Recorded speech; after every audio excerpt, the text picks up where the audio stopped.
Patrick Davis. What's going on, brother? I'm doing good. I'm doing good. You ready? I'm ready. What we got? I'm ready. What we got going on? I'm man? ready Give for me some. all of it. Oh! He's back. I'm back. I love to see it. I'm back. We're All back, right. Texans. We're back.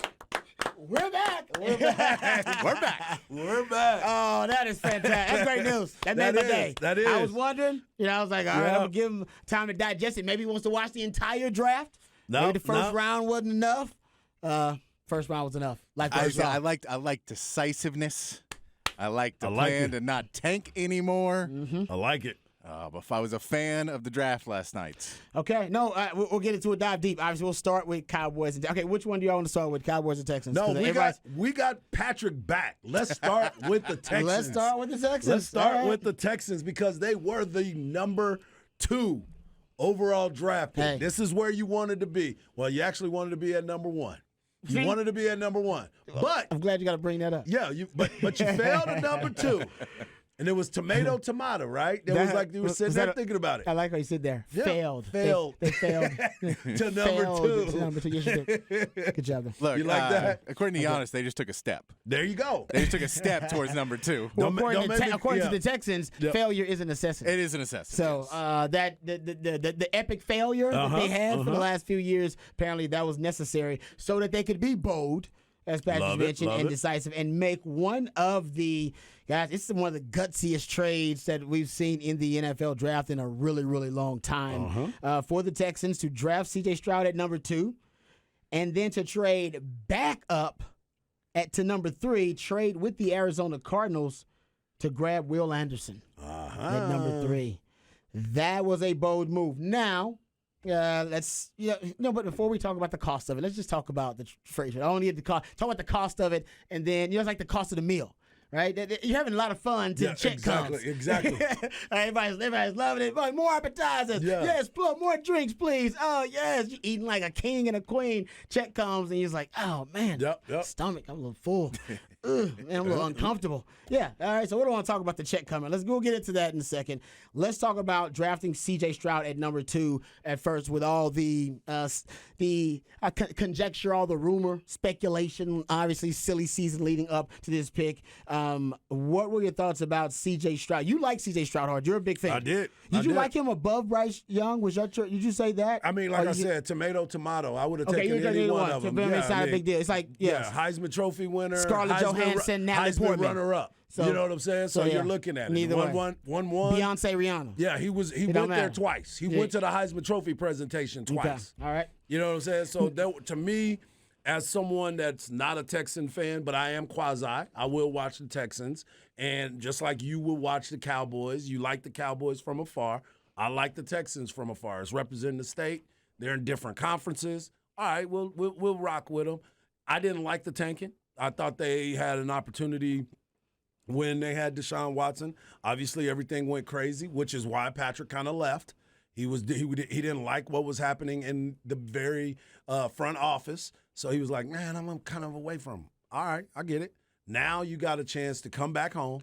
You got a chance to regroup, and to your point, now you're looking like you really want to play some football. You brought in a brand new coach. You were aggressive at the top of the draft, and you made some moves that I believe, if I'm not mistaken, I think Lance Zierlein predicted that they would do this. No, Darren Jeremiah is the one. Daniel Jeremiah. Okay, That's the one. That's He the one did. there. Yeah, he I predicted. knew it was one of those Yeah. guys that were saying that, hey, I Yeah, think they're going he to hit- trade up. He hit 3 in the top 10, like just hit him on the money. I think Bijan, he hit maybe Yep, it was yep. Bijan, and he hit basically Texans with he did 4 because everybody got Bryce Young. Yep, everybody But then got Bryce Young. he got the trade right. Yep, he And sure I don't did know it. how the hell he did it, but that was his last mock draft. That wasn't like That one of was- his mock yeah, drafts. yeah. His last mock draft right Yep. before the draft, like 24 hours before it, it had the Texans making that exact trade. And So I loved it. Yeah, that And he was the only one who still had them on C.J. Stroud Yes. when everybody else had thought, oh, man, there's no way they're picking. They may take a quarterback, but they're not taking C.J. Stroud. He was the only one who stuck with, yes, they're still doing that. I think Mel Kiper maybe still, and his last I one think was you might like, be right about that. was like, all right, wait, look, they just have to do this. Mm-hmm. But when you look at what the Texans did was you don't know, and I know everybody keeps saying, hey, man, well, if they would have waited and then next year you could do – there is no guarantees. No. Thank There's you. no guarantees that you are ever going to be in this position again. where you have the ability to not only get a guy at 2 that you do like, and even though everybody said everything else, every GM will tell you, dude, that's all BS. Yep. Like, that was all put out there. I think some of that might have been put out there by the Texans, and the Texans knowing they told Quite C.J. possibly. Stroud, hey, we're going to take you at number 2, but we need people to think that you're going to be available at 3, and we need people to think that you're going to be here because we're trying to throw it off because we also may want to trade up to get 3, and so we need there to be a level of ambiguity in what our pick's going to be, because if someone trades up to get Will Anderson at 3, then we can't take him at 3. So we kind of got to think that we're going to take him at 2. And there's all this ambiguity that they may have been pushing out. We don't know mental what gymnastics going on, but I feel like it's but a you knew plausible what you theory. had. You knew you had a pick again next year, but you don't know. That pick next year, you could have an okay season. You can have an okay season. You can beat the Titans twice and the Colts twice next season. And that's 4 wins right there. You win 3 other games. You have a 7-win season. And now you're middle of pick in the draft. The Cleveland goes on, has a good pick. Now you got 15, you got pick 8 or pick 12 and pick 27. Now, you're not sitting in that place where you're even close to getting Caleb Williams. You're not sitting in a place where you can do anything just because you got some wins, because DeMeco Ryans was a good coach. You had a better system. You've been trying to build up some guys. You do all that, and you don't know where you're at. So I like the concept that they said, look, we know where we're at right now. We have picks. We have leverage. They still have 10 more picks in this draft. Mm-hmm. It's not like they gave up a lot. They have 10 more picks in this draft, which means if they want to trade back up in the second round, they easily I can. think they got 11 in next year's draft still, too. Yeah. So I After get the they had to trade. give up one of their first. Yeah. They went with the theory of let's try and make it so that pick isn't as good next year.